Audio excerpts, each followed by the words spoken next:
Bonjour à tous et bienvenue dans la Loge des Rencontres Inspirées. Dans ce podcast, nous partirons à la rencontre de personnes profondément vivantes et inspirantes qui nous raconteront comment elles incarnent leur évolution personnelle voire spirituelle dans leur vie personnelle et dans leur profession. Bonjour à tous, je suis super contente de vous retrouver aujourd'hui pour un nouvel épisode un petit peu particulier puisque c'est un épisode que j'ai converti à partir d'un live Instagram. Ça fait un petit moment maintenant que je voulais changer de format parce que j'avais vraiment envie d'être en interaction avec vous, de voir vos commentaires, de voir vos éventuelles questions, de voir vos anecdotes aussi pendant nos discussions avec mes invités. Et du coup, j'ai fait un live et ça s'est super bien passé. J'ai adoré ce format-là. Ça a été vraiment hyper enrichissant pour moi. Donc, il y aura sûrement maintenant beaucoup plus d'épisodes de podcast sous ce format-là. Ne vous inquiétez pas, vous pourrez toujours retrouver les épisodes au format audio uniquement, donc sur Spotify ou sur votre plateforme de podcast habituelle. Donc là, il y aura pas de changement à ce niveau-là. Je m'excuse par avance pour le son qui n'est pas optimal puisque c'est un son qui vient directement du live Instagram. Je vais essayer de trouver des solutions pour les prochains épisodes de façon à pouvoir vous offrir la meilleure qualité de son possible.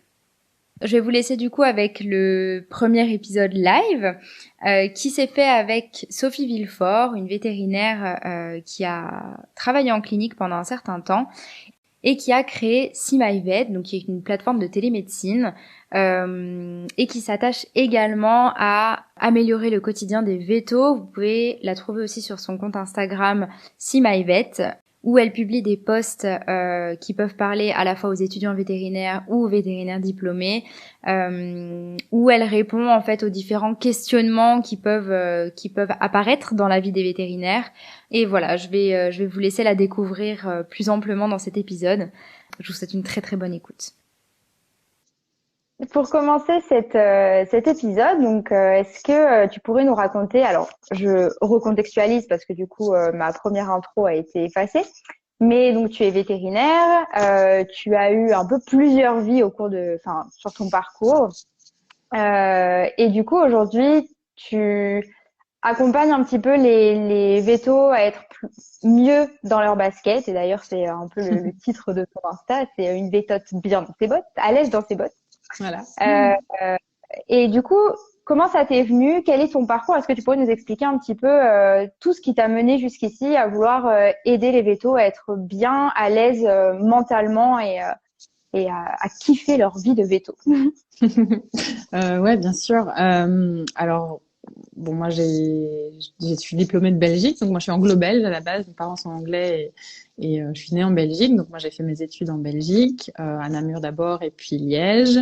Un peu le parcours classique, on va dire. Voilà, j'aimais les animaux, je vivais dans la campagne, et puis bon, j'étais plus ou moins bonne en sciences, donc c'était un peu comme beaucoup d'entre nous, un peu une évidence que j'allais faire le métier de vétérinaire. J'avais un petit vétérinaire de village qui venait soigner les animaux, les chiens, les chats, et voilà, je me rappelle d'avoir dit mais moi je veux faire comme lui.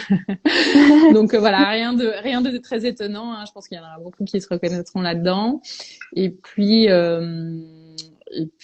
pendant mes études, je me suis pas trop posé de questions. Voilà, je savais que je voulais être praticienne, et je savais pas forcément tout de suite vers quelle espèce j'allais me diriger. Je me suis dit j'aimais bien les chevaux, je montais à cheval, voilà, mais je me disais j'aimais bien aussi le potentiel de faire de la pratique canine. Donc quand je suis sortie, j'avais fait quelques stages en Angleterre et puis en Australie aussi. Et en fait, je suis partie en Angleterre commencer ma vie de vétote praticienne, et que j'ai kiffé très rapidement. Mais en même temps, j'étais confrontée à beaucoup de questionnements, beaucoup d'insécurité, les contraintes, les difficultés du métier, les horaires, avoir l'impression que malgré tout, j'étais j'étais formée, mais qu'il fallait que je me forme plus. J'étais peut-être pas à la hauteur de mes pairs et que je me posais la question de comment j'allais être un jour à la hauteur. Le stress, bien sûr, des premières consultations, le stress de potentiellement, voilà, avoir des propriétaires mécontents. Voilà, toujours un peu un espèce d'équilibre entre kiffer le métier et en même temps beaucoup quand même d'angoisse associée. Mhm. J'ai eu un premier boulot qui était assez compliqué. C'était un boulot mixte, très purement, enfin mixte toute espèce.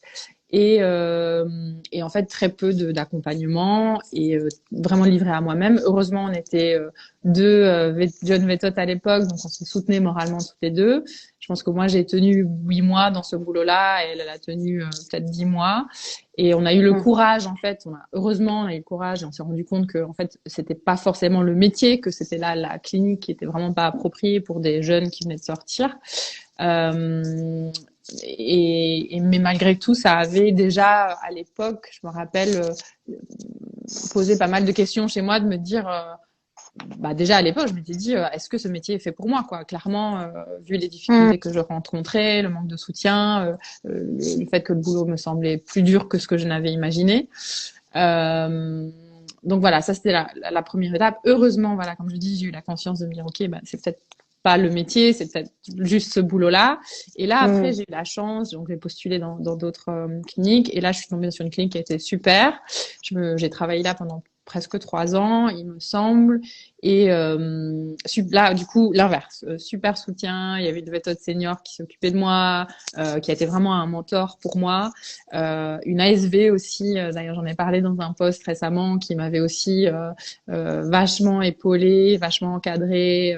Je me sentais vraiment soutenue et je voyais enfin un peu le boulot que j'avais imaginé, quoi, de pouvoir progresser à mon rythme, me former au sein de la clinique et en dehors de la clinique, et prendre vraiment du plaisir, quoi, dans le côté, autant dans le côté approche purement scientifique, voilà, évolution de comment je gérais mes cas, par exemple, et aussi le côté rendre quelque chose aux propriétaires, soigner leurs animaux, etc., etc.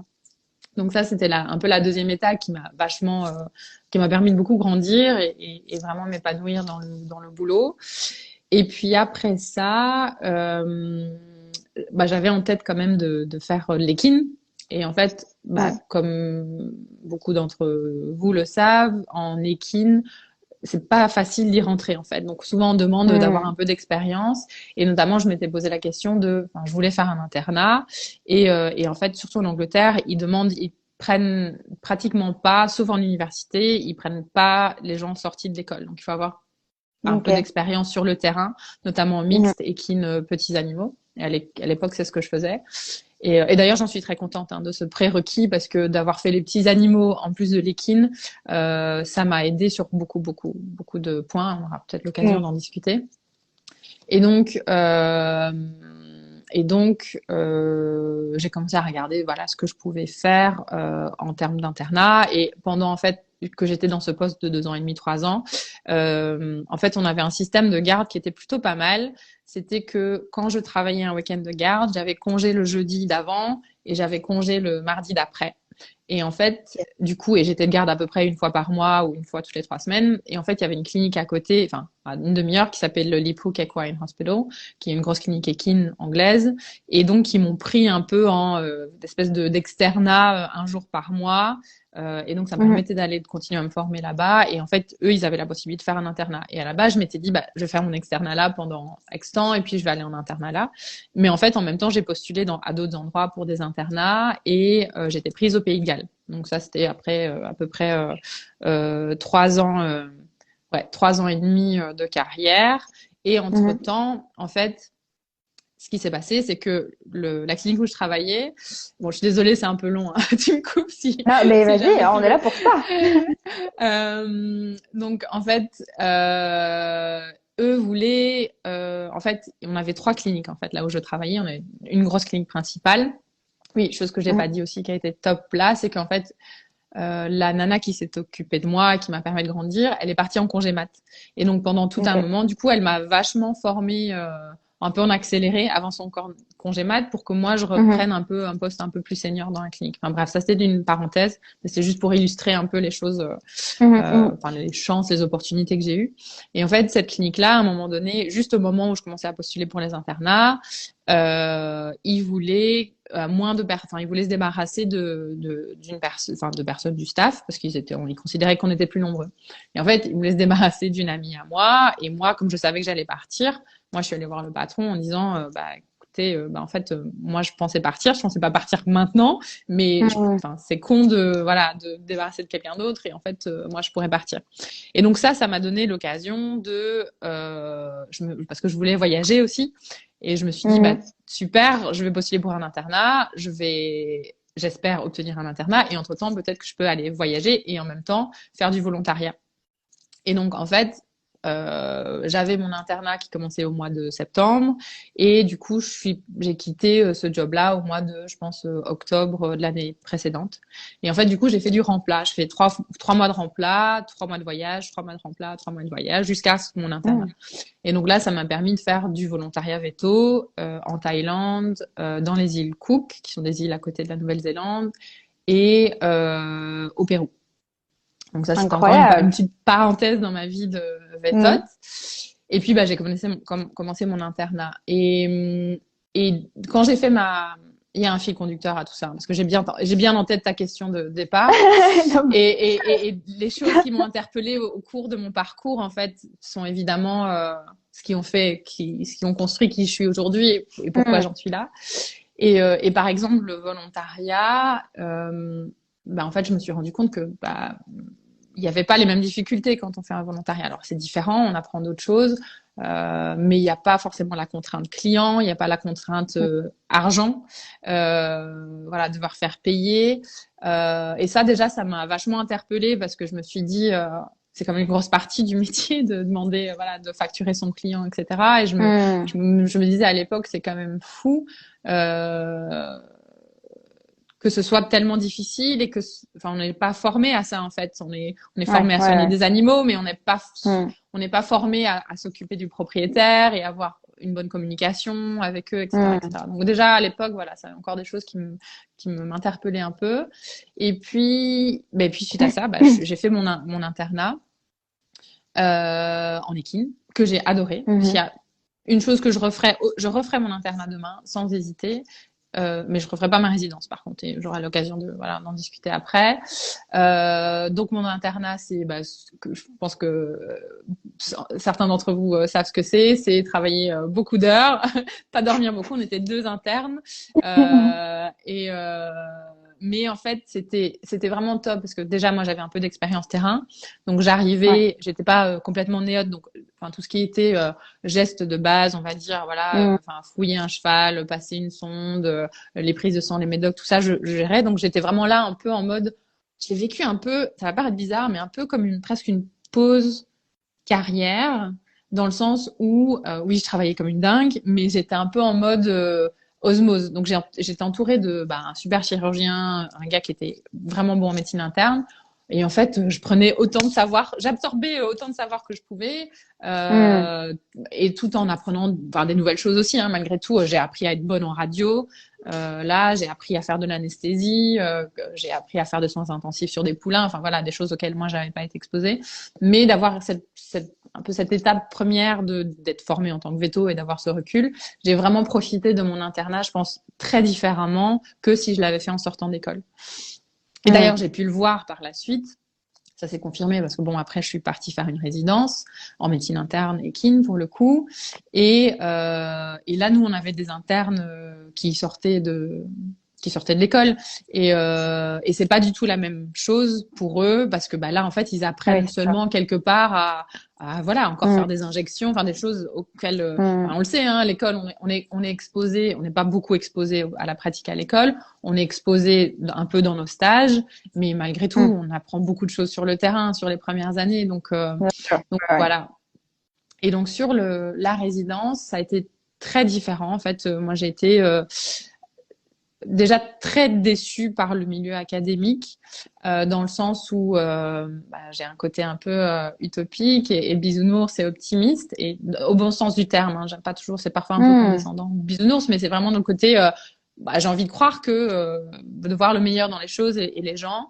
Et je suis allée en académie, en université, en me disant, en fait, ça va être mon internat. En plus, je vais être entourée de gens qui savent plein de choses, et moi, je vais devenir spécialiste. Et en fait, ils vont me transmettre, et ça va être un milieu de transmission. Et en fait, moi, je vais devenir meilleure, et moi, je vais pouvoir transmettre, faire avancer la profession, parce que je serai spécialiste et je vais accompagner les généralistes sur le terrain. Enfin voilà, j'avais vraiment une idée assez précise et préconçue de ce que serait d'une part une résidence et ce que ça m'apporterait, même si je savais que ce serait dur, et bon, je m'étais quand même bien documentée sur la chose, mais je partais avec un enthousiasme et un engouement de jeunes vétotes motivées. Et en fait, la réalité était tout autre. Alors, bien sûr, je m'attendais à travailler beaucoup, et ça clairement c'est contraignant, c'est fatigant, mais il y avait une ambiance académique qui était quand même assez compétitive entre les gens. Et je m'attendais pas. Enfin, il y a des gens qui vont peut-être me dire, mais en fait, t'es bête. Enfin, c'était évident que ça allait être comme ça, mais moi, ça m'a vraiment étonnée. Et du coup, c'était ma première déception de me dire, en fait, mais tous ces gens, ils ont un cerveau comme ça, ils savent plein de choses, et pourquoi ils sont en compétition l'un avec l'autre? Et en fait, moi, je me suis retrouvée dans des situations de harcèlement au travail. Hein. Il n'y a pas d'autres mots, où finalement, en fait, comme il y avait de la compétition entre les chirurgiens, les médecins, etc., ils utilisaient un peu les résidents. Les résidents étaient un peu les pions sur lesquels on se vengeait pour attaquer un peu l'autre. Voilà. Et ça, c'était très dur en fait. C'était très dur parce que moi je voulais juste bien faire, je voulais apprendre, je voulais faire du mieux que je pouvais, hein, les accords de Toltec. Et en fait, du coup, on se prenait tous, je dis je, mais j'étais pas la seule résidence, on se prenait quand même pas mal de rafales. Et j'ai perdu beaucoup confiance en moi à l'époque, alors que finalement j'étais censée en gagner. Et je pense que les gens étaient même pas conscients de ce qui se passait, de ce qu'ils faisaient. C'était pas du tout intentionnel. C'est pour ça que je jette pas forcément la pierre en individu. Je jette la pierre peut-être au système quand même. Mais du coup voilà. Enfin, je donne beaucoup de détails, mais n'hésite pas à me recadrer. Mais en fait, du coup, j'ai commencé à me dire, mais en fait. C'est pas normal en fait. Moi, je suis partie de quelqu'un de hyper motivé qui voulait faire un super taf, et finalement, sur la fin, j'en pouvais plus. Hein. J'étais épuisée physiquement et mentalement. Et à un moment donné, en première année, je pense que je me suis dit, en fait, peut-être qu'il faut que j'arrête, peut-être qu'il faut que je fasse autre chose, peut-être qu'il faudrait que je fasse la médecine humaine. Enfin, je suis passée par plein d'états, et puis en même temps, il y a ce côté, il y a son l'ego quand même qui dit, non, en fait, t'en es arrivé là, bien sûr, tu vas continuer, tu vas pas te laisser abattre. La fierté, de l'orgueil aussi sûrement. Voilà, tout un tas de choses. Et finalement, qui font que tu mets en mode. Pardon, est-ce qu'il y avait pas aussi ce truc de, tu vois, quand t'es veto, tu dois supporter la pression. Si tu sais, ce truc de, je sais pas supporter la pression, donc je suis pas faite pour ça, donc, alors qu'en réalité, on est humain, quoi. Clairement, et tu fais bien de l'amener comme ça, parce que c'est exactement ce que j'ai vécu dans mon premier boulot aussi. C'était la première chose que je me suis dit. Mais en fait, c'est parce que je suis pas capable de gérer cette pression que je peux pas être veto. Et c'est un truc maintenant, avec du recul, je me dis, mais en fait, c'est fou, parce qu'en fait, ça n'avait rien à voir avec le fait que j'étais pas capable de gérer la pression. C'était l'environnement qui faisait que j'étais pas capable de gérer la pression. Parce qu'il y a plein de vétos aujourd'hui qui sont très épanouis et ça se passe très bien dans leur boulot. Et que moi, il y a des périodes où j'étais très épanouie et ça se passait très bien dans mon boulot. Mais effectivement, on a tendance à, je sais pas si c'est pas se victimiser, mais on a tendance à se remettre soi en question avant de remettre l'environnement en question.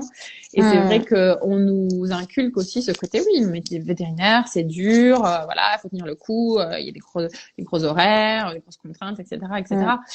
oui, mais, je vais dire. Oui, mais voilà, c'est possible, pour moi aujourd'hui, je pense que c'est possible d'avoir les deux. Et tu vas me dire, oui, mais enfin, aujourd'hui, t'es plus vétote. Et peut-être c'est facile pour moi de dire ça. Mais j'en suis convaincue parce que si j'en étais pas convaincue, je serais pas en train de faire ce que je suis en train de faire aujourd'hui. C'est-à-dire d'essayer Oui, bien justement sûr. de changer la Hmm. profession, d'apporter des conseils, et d'encourager vers une trajectoire enfin, plus positive et de faire des changements au Hmm. sein des cliniques, au sein des structures, quoi. Ouais. Et alors, il y avait une question. Attends, faut que je remonte un petit peu. Je remonte. Alors, de Sandrine. Bonjour, je suis actuellement en formation assistant vétérinaire. Comment avez-vous fait pour retenir tout, entre parenthèses, systématique et extérieur? Je ne sais pas si tu comprends. Moi, ça ne me dit rien.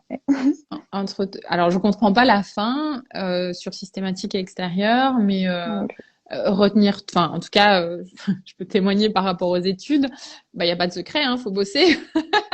J'ai envie de dire, ouais. voilà, et ça fait peur. Et moi, je me rappelle, je pense que l'examen, enfin, enfin, l'examen où j'ai le plus pleuré pendant que j'étudiais, c'était l'anatomie, Mm. parce que je voyais pas le bout et que c'est beaucoup de par cœur pour le coup. Et il y a beaucoup de parties quand même des cursus qui C'est sont, terrible. voilà, exactement, qui sont beaucoup de par cœur. Mais voilà, c'est l'acharnement, je vais dire, hein, c'est l'argent. Alors il y a des gens qui ont une facilité, des mémoires photographiques, etc. C'est pas du tout mon cas, Mm. hein, soyons clairs. Moi, je fais partie de celles qui doivent prendre l'avance, étudier, oublier, réétudier, Ouais. réoublier, et enfin, Oui, pareil. enfin, mais oui, et on est Oui, voilà. beaucoup. Et puis on retient pas tout non plus. Non. Enfin, faut être honnête. On va apprendre des trucs, on s'en rappellera le jour de l'examen, et puis après on s'en souviendra plus. Enfin, on n'a pas un cerveau qui nous permet. Il y a des gens, hein, sûrement à qui, pour qui ça fonctionne comme ça, où ils se rappellent de tout. Mais en tout cas, enfin, la plupart, voilà, on va se rappeler des choses importantes qu'on va exercer en fait. Mais sinon, après, je sais pas ce que t'en penses, Oui, hein, mais oui, personnellement, oui, c'est comme ça que ça fonctionne, oui, quoi. oui, oui, et savoir. Alors moi, j'essaye toujours de tourner les choses. Comme je dis, il n'y a pas de problème, il y a que des solutions, et j'essayais toujours de tourner les choses à la positive. Et moi, quand je voyais tous ces gens qui avaient, enfin tous ces gens, il y en a pas tant que ça, mais voilà, il y a Emily Pat qui m'a apprendre cette fois pour oublier, cette fois c'est exactement ça. Oui, j'ai vu. Les gens qui avaient une mémoire, voilà, photographique et qui s'y mettaient la veille. Moi je me couchais tôt en examen, hein. C'était pas possible, moi, faire des nuits blanches, ça servait à rien parce que j'avais Ouais, pas ouais. cette mémoire-là. Mais du coup, je me réconfortais en me disant, en fait, et enfin, c'est vrai, enfin, en tout cas, moi, je l'ai validé pour moi, c'est que du coup, ça travaille ta mémoire long terme, en fait, d'étudier, de Mm. réétudier, de réétudier. Donc, Ouais, même si je ouais, suis ouais. d'accord avec toi que bien sûr, je retiens, enfin, je me rappelle pas de tout aujourd'hui, je suis assez convaincue que je me rappelle de plus de choses que des personnes qui ont passé juste leur nuit la veille de l'examen pour étudier rapidement, qui ont imprimé rapidement, mais qui ont aussi vite oublié. Donc voilà, Mm. ceux qui n'ont pas une super mémoire et qui ont besoin d'étudier, réétudier, réétudier, sachez que c'est un avantage parce que sur le long terme, vous allez retenir plus de choses. Ouais. Ah, je regarde. Il n'y a pas d'autres questions, je crois. Si je rate votre question, n'hésitez pas à la remettre, hein, parce que j'ai peur de pas toutes les voir. Donc, tu parlais de ton parcours et aussi tu m'avais parlé de ton burn-out. Mhm. Tu acceptes d'en parler un petit peu. Justement, j'imagine que du coup, c'était après cette année horrible. Bah, les 3 années, enfin 3 années horribles, ça paraît, ça fait un peu victime, mais c'était pas à ce point-là. Mais oui, oui, clairement, c'était au bout de Il y a de la ma vie. résidence. Voilà, c'est ça. Bah écoute, alors il y a eu un facteur compliquant aussi, qui était un divorce Ok. pendant ma résidence, qui évidemment ne facilite pas les choses. Alors l'œuf ou la poule, hein, je pense que les deux étaient étroitement liés, la charge de Mm, travail et le fait que bah, dans ces cas-là, on a du mal à aussi se consacrer aux personnes dans notre entourage et on est assez embourbé. mm. Et clairement, je l'ai pas vu venir. Enfin, j'ai pas vu. Si forcément le divorce, je l'ai vu venir. le, le, le burn-out, j'ai pas vu venir en vrai. Et c'est vraiment avec du recul en fait que en fait les signes étaient là. Et je pense que c'est toutes les personnes avec qui j'échange aujourd'hui qui ont vécu des choses similaires souvent disent la même chose. Et c'est pour ça qu'aussi j'interpelle à vraiment une prise de conscience pour soi, mais une prise de conscience pour les autres aussi, parce que c'est souvent, on le voit pour les autres, mais on le voit pas pour soi. Et il faut absolument en parler plus et oser aller vers une personne qui nous inquiète en fait et se dire ok, bah là il y a un truc qui va pas. Moi, je pesais, je pesais entre 46 kilos à l'époque. Je me reconnais pas en photo, en fait. Si je regarde les photos de moi à cette époque-là, tellement j'étais maigre. Ouais. Je buvais un coca à midi et c'était encouragé en fait. C'est ça aussi, c'était que c'était normal qu'on mange pas à midi. C'était normal que on boive juste un coca et go enfin ça paraît ouf maintenant quand je le dis, même quand je le verbalise, je me dis mais en fait c'est juste une aberration en fait. Enfin tout ça pour dire. Et donc je faisais toutes ces choses, mais j'étais tellement, et je pense que c'est ça, c'est la difficulté du burn-out, c'est que c'est une pente glissante en fait. C'est que on est à fond et tout doucement on commence à perdre pied, mais on se raccroche à ce côté à fond parce que c'est tout ce qui nous reste. Et plus on perd le contrôle, plus on a besoin de contrôle et plus on se raccroche au boulot, quoi. Et en fait, on continue et on tient. Et en fait, on passe en mode survie. Et moi, la réalisation que j'ai eue, c'était en fait, on avait des numéros d'aide à la fac, une espèce de numéro, ça s'appelle un helpline psychologique, etc. Et j'ai eu une espèce de d'appel de l'univers, on va dire, et je me suis dit, mais en fait, je vais appeler, quoi. Je serais incapable de dire pourquoi je me suis dit, je vais appeler. Et en fait, j'ai appelé ce numéro et je me suis, pendant 2 heures et demie, effondrée, complètement effondrée. Et ça a été le coup de me dire, mais en fait, qu'est-ce qui se passe, quoi? Qu'est-ce que tu fous? Là, ça va plus. Et déjà, ça m'a permis de me dire, enfin, d'engager une procédure, voilà, de divorce avec mon ex, de dire, ok, on va commencer à faire les deux choses dans l'ordre, parce que là, t'es complètement, t'es en train de te tuer à petit feu. De me dire comment je fais pour tenir jusqu'à la fin de ma résidence, parce que j'y tenais quand même, parce que j'étais à 6 mois de terminer en fait, en vrai. Donc je me disais ok, comment je fais? J'ai eu et de mettre juste des choses en place pour me dire ok, comment je m'en sors en fait. J'ai eu la chance entre guillemets, bon certains se retrouvent à l'hôpital. Moi, je me suis pas retrouvée à l'hôpital, mais bon, dès que je pouvais, je dormais. Comme je dis, je pesais 3 plumes. J'avais une tendance aussi, quand je travaillais pas, voilà, je buvais un verre de vin parce que j'avais besoin d'une soupape. Enfin, des choses graves en fait. Maintenant, quand j'y pense, et je suis en même temps contente de le partager et en même temps, je reste un peu gênée quelque part de me dire, mais en fait, j'étais loin, quoi. Non, mais enfin, c'est génial d'en parler parce que je pense que il y a tellement de gens qui ne savent même pas à quoi ressemble un burn-out. Tu vois, on en entend beaucoup parler, mais on ne sait pas vraiment quels sont les signes. Même, je sais même pas si quelqu'un à côté de moi était en burn-out, je pourrais le voir. Enfin, c'est important qu'il y ait des gens qui puissent en parler. Et notamment là, dans le domaine veto, parce que bon, c'est ce qui nous concerne plus particulièrement là, mais enfin, c'est quand même super important de qu'on puisse se rendre compte que bah ouais, ça existe et que pour qu'on puisse le voir plus rapidement, que ce soit chez nous ou chez nos collègues, tu vois. Exactement, exactement. Moi, je dirais, s'il y a un signe qui m'alerterait chez quelqu'un, ce serait une espèce d'acharnement impulsif et compulsif, quoi. De tomber dans cet extrême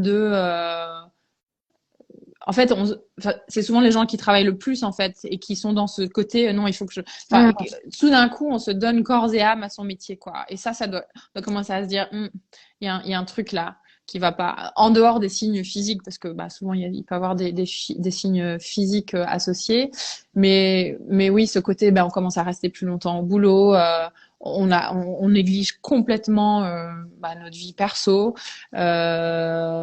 on commence à vraiment perdre confiance en soi, on perd beaucoup d'estime de soi aussi. ouais, je pense que ouais, c'est ce côté je m'acharne quoi. Je commence à m'acharner, je suis en mode survie et en fait je fonce. En fait, on est en train de foncer vers le mur en fait.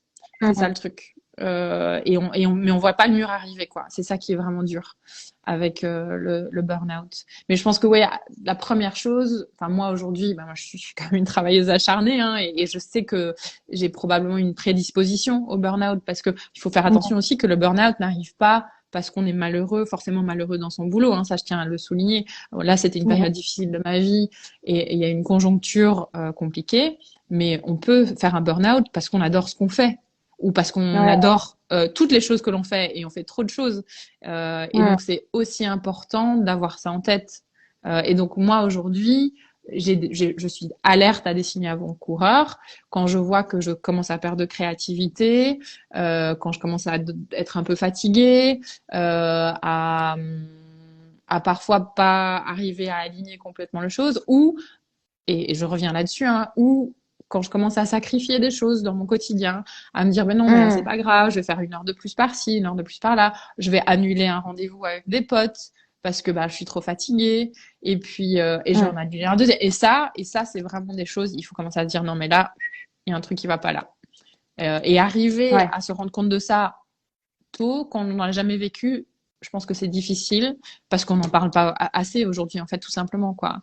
On parle de ce Mhm. fameux équilibre vie perso, vie pro, mais en fait, est-ce qu'on y donne vraiment une définition, en fait? Est-ce qu'on est capable de donner une Ouais, c'est ça. définition aujourd'hui? Surtout pour revenir à ce que Mhm. tu disais sur le côté veto, où c'est une injonction encore aujourd'hui que c'est normal de négliger sa vie perso en tant que veto, Ouais, ouais. que c'est normal de bosser comme des malades. Non, je suis pas d'accord avec ça en fait. Hmm. Et il y a Sandrine, je crois, qui disait justement que le burn-out était encore tabou et enfin c'est clair que justement c'est pour ça qu'on en parle en fait. C'est pour ça que Mm, c'est super important que des personnes comme toi puissent témoigner parce que mais parce qu'il faut plus que ça soit tabou. Il faut que tout le mm. monde sache ce que c'est pour pouvoir l'éviter justement. Enfin c'est d'intérêt public. Ouais, c'est l'intérêt public et ça va main dans la main avec les tabous autour de tout ce qui est maladie mentale, hein, c'est sûr. Non Hein, mais c'est clairement. Ouais. ces injonctions autour de la force et de la non-faiblesse, par exemple. Hmm. Voilà, absolument. Je vois encore des posts qui disent il faut gérer faut contrôler ses émotions, enfin ce genre de choses. Bah non, quoi. En fait, plus on s'écoute, bah, plus on sera épanoui et mieux ça ira, tout simplement. Ouais, ouais. Mm. Après, c'est vrai que là, je vois par exemple dans l'école dans laquelle je suis, parce que moi je suis à l'école en Roumanie, en école veto, et il y a des intervenants qui viennent nous parler de ça, qui viennent nous parler des émotions, qui viennent de plus en plus, on en parle pour pouvoir justement éviter tout ça. Donc on se rend compte finalement petit à petit que en fait le métier de veto, mais comme beaucoup de métiers, hein, là on parle de veto, mais Mm. parce que c'est ce qui nous concerne nous, mais bien sûr comme beaucoup de métiers, mais c'est important qu'on se rende compte de ça et que on y fasse super attention. Et Ouais. c'est pas, enfin, alors moi je suis pas encore veto, mais je trouve, enfin voilà, comme tu dis, en fait, c'est pas normal que ça soit toute ta vie, que ça soit Mm. que ton travail prenne toute ta vie. Enfin, il y a des gens à qui ça va sûrement très bien, mais il y en a d'autres en fait à qui ça ne va pas et parfois qui pourraient se culpabiliser en se disant mais en fait c'est censé être ma vocation, Mm. c'est censé je veux faire ça depuis que j'ai 5 ans alors normalement ça devrait être toute ma vie enfin et qui pourraient même se culpabiliser de vouloir faire autre chose, de vouloir respirer autre chose et puis en plus il y a ce truc aussi quand tu commences les études veto, c'est que tu galères tellement pour rentrer dans l'école Mm. qu'une fois que tu y es, enfin, tu peux entendre des réflexions de style, mais non, mais attends, tu veux pas faire veto toute ta vie, mais t'as pris la place de quelqu'un, ou non, Mm. mais t'as fait tout ça pour, et tu sais, il y a une sorte de petite culpabilité en mode, Mm. ben ouais, mais non, ben, genre, enfin, Mais oui, non. j'ai galéré pour rentrer dans l'école, Ouais. mais si j'ai envie de faire autre chose dans 5 ans, je veux dire, je vais faire Mm. autre chose dans 5 ans. Ouais. Et Mm. enfin, il y a quand même une certaine pression. Alors bien sûr, c'est une pression qu'on accepte ou pas, mais bon, voilà, il Mm. faut quand même se rendre compte que voilà, veto, c'est pas une vie, quoi. C'est pas, on ne vit pas veto. C'est un métier comme un autre, quoi. Ben, en fait, ouais, tu touches, ouais, tu touches quelque chose d'hyper important, je pense. Et ce que tu dis là se retrouve aussi dans le métier de vétérinaire, c'est-à-dire que bah, soit on est veto-praticien ou on n'est plus veto. Enfin, moi, j'entends ça tout le temps. Ouais, ouais. Quand j'étais vétérinaire, moi, je revendique le fait qu'aujourd'hui, je suis toujours vétérinaire. Euh, et, euh, et vétérinaire, en fait, c'est détacher l'individu du métier. Et Mm. c'est notre métier ne doit pas nous définir en fait. On est des individus et une partie de notre individualité est qu'on pratique le métier de vétérinaire. Et donc, Mm. ce qui fait que quand on le voit dans ce sens-là, bah, ça change. Enfin, ça change complètement le mindset en fait, ce qui fait qu'on peut être vétérinaire, mais on peut aussi être artiste peintre, on peut aussi voilà avoir une partie de sa vie dédiée à je sais pas de la danse ou enfin à plein d'autres choses et du coup ça je pense que ça permet aussi de détacher cet élément de culpabilité dont tu parles et de Mm. dire que bah ça ouvre d'autres portes et de se dire aussi qu'il y a il y a 10 000 façons d'être vétérinaire en fait, Mais oui. Mm. et que la formation de vétérinaire ouvre énormément de possibilités, dont le métier de praticien, mais plein d'autres choses. Et quand bien même après 10 ans de vétérinaire, tu irais faire un autre boulot, bah, il faut savoir que bah, tout ce que tu as fait enfin, pendant cette période-là t'apportera d'autres choses pour cet autre boulot. Et c'est ton choix, Mm. en fait. Enfin, c'est ton choix de dire, bah, en fait, je fais vétérinaire pendant ce moment-là et puis après autre chose. Et bah, personne, en fait, sauf toi, a le droit de décider ça. Mais bien sûr, ouais. Après, on peut rentrer dans les histoires de voilà de jugement, de blessures, etc. et de savoir bah, pourquoi ça vient, qu'est-ce que ça vient toucher Mm. quand on te dit quelque chose et pourquoi ça te heurte. Mais je pense que tu as raison quand tu dis que bah ça nous heurte parce que c'est un peu ça nous est instillé dès le début quoi. En fait, hein, vétérinaire c'est un métier, tu vas être praticien, on est l'élite, etc., etc., etc. Et donc bah enfin moi au début c'était ça. Enfin moi je me disais mais si je fais pas vétérinaire, si je suis plus praticienne mais enfin, c'était, enfin, qu'est-ce que je fais là en fait? Mince, je me suis complètement Ouais, trompée. ouais, Et ouais. ça, je me disais, mais limite, je me dis, ah, j'annonce ça à qui? Comment? Enfin, c'est et une déception Mm. énorme Mm. en fait personnelle. Et les gens encore aujourd'hui me disent, mais en fait, t'es bordé en médecine interne et tu pratiques plus. Enfin, qu'est-ce qui s'est passé? Et en fait, aujourd'hui, je suis fière. En fait, je suis fière de mon parcours en fait. Je suis fière de mon Mais oui. parcours et je suis très contente qu'aujourd'hui, pour moi, je suis toujours vétérinaire, que vétérinaire c'est un état d'esprit et Mm. que aujourd'hui, moi, je soigne les animaux en soignant le veto quoi. C'est vraiment ce que je dis, la santé des animaux passe par celle du veto. Je le revendique et j'y crois à 300% quoi. Donc Ah oui, c'est sûr. il y a 10 000 façons d'être veto et c'est pas que en étant praticien. Et je pense aussi qu'on évolue peut-être on est dans une société aujourd'hui où bah, il y a de plus en plus de slashing, on appelle ça, hein, voilà, les jeunes et les moins jeunes, hein, moi, la première, on pourrait me qualifier de slasheuse, font un métier ou un boulot pendant X temps et puis bah, font autre Mm. chose. Et en fait, bah, en quoi c'est grave? Le seul moment où Oui. c'est grave, et c'est la situation aujourd'hui qu'on vit hein, dans le milieu veto, c'est qu'on n'a pas assez de veto. Donc là c'est problématique parce on n'a pas assez de personnes. Mais si on prévoit que demain, bah, les futures générations vont peut-être faire vétérinaire dans 10 ans et faire autre chose après, qui reste dans le milieu animalier ou pas, bah Mm. juste entre guillemets on produit plus de veto et c'est pas grave.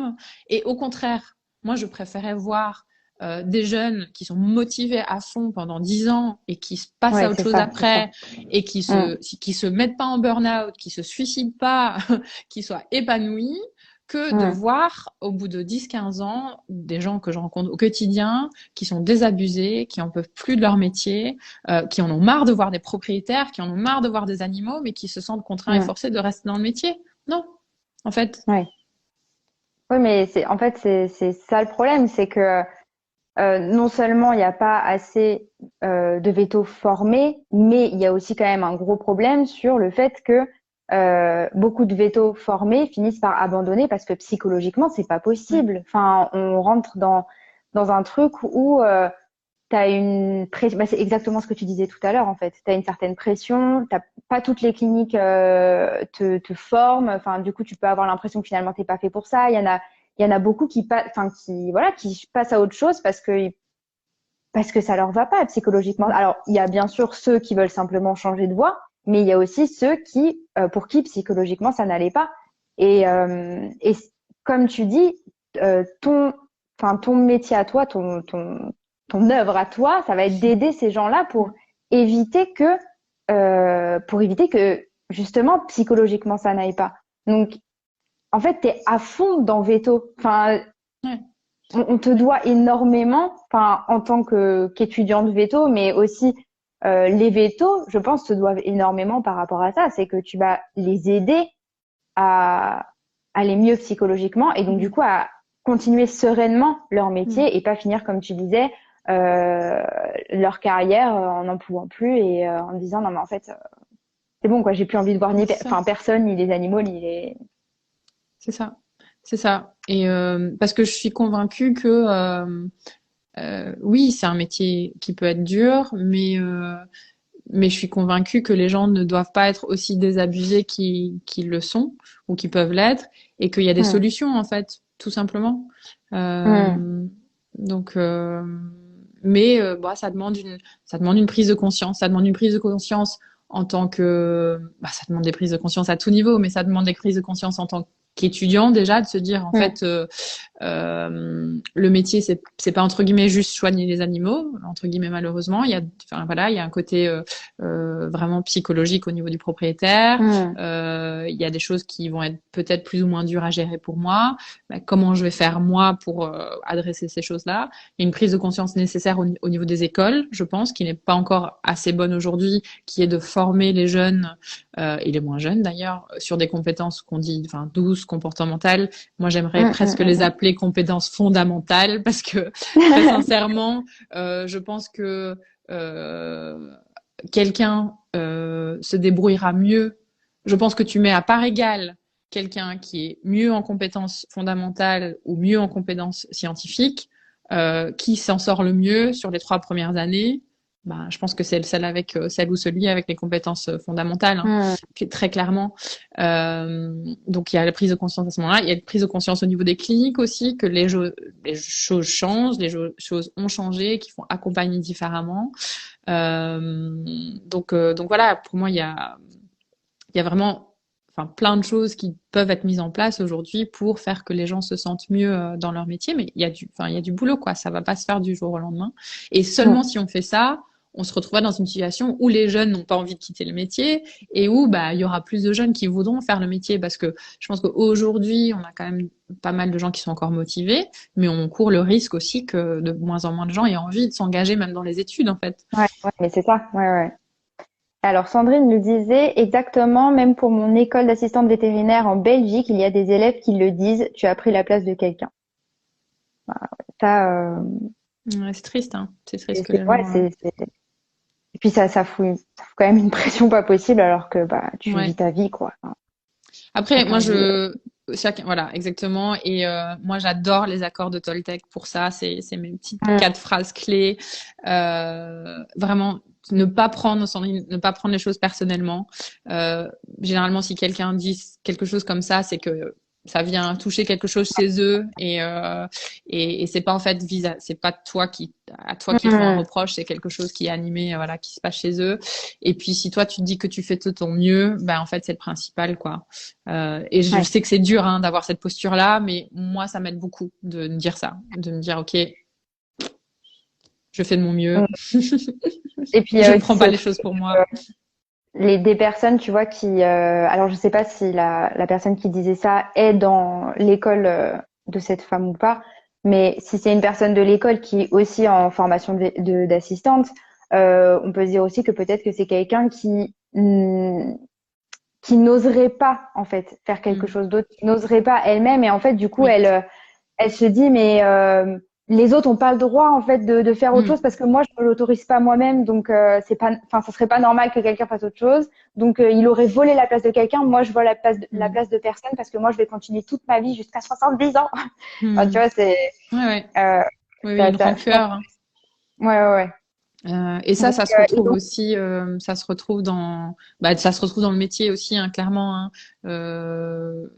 Il faut se dire, alors je n'excuse pas tous les comportements qu'il peut y avoir, mais quand je me mets réellement à la place d'un vétérinaire qui a peut-être 50 ans, enfin, qui a un peu de bouteille et qui est désabusé et qui critique les jeunes générations parce que ils disent voilà, ils veulent plus bosser les heures qu'on a bossé, ils veulent plus faire de garde, etc., etc. Et en fait, je pense qu'il faut aussi entendre là-dedans, c'est que en fait, moi j'ai pas eu le droit, j'ai pas osé, j'ai pas pu. Et peut-être même ils se rendent pas compte de ça, hein, ils conscientisent pas ça, mais je pense qu'il y a aussi de ça derrière, hein, de se dire ces choses-là. Ouais.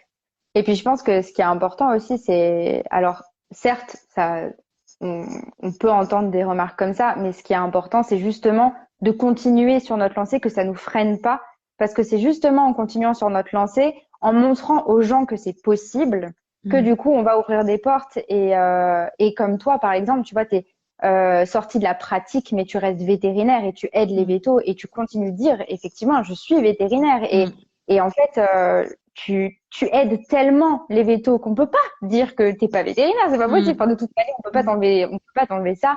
Et tu ouvres des portes en faisant ça. Et là, c'est exactement pareil, même en tant qu'assistante vétérinaire, c'est exactement ça. C'est-à-dire que même si un jour tu as envie de faire autre chose, il y a peut-être des gens qui penseront que voilà, tu as volé la place de quelqu'un parce que eux-mêmes n'osent pas ouvrir des portes.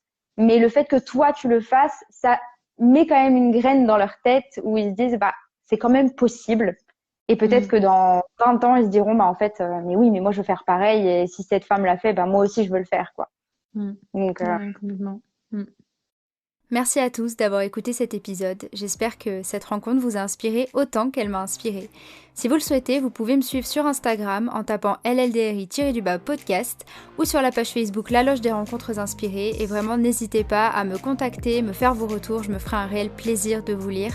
Si vous souhaitez aider ce podcast à évoluer, vous pouvez également aller le noter sur iTunes. Et en attendant de nouvelles rencontres, je vous souhaite une excellente journée et à très bientôt.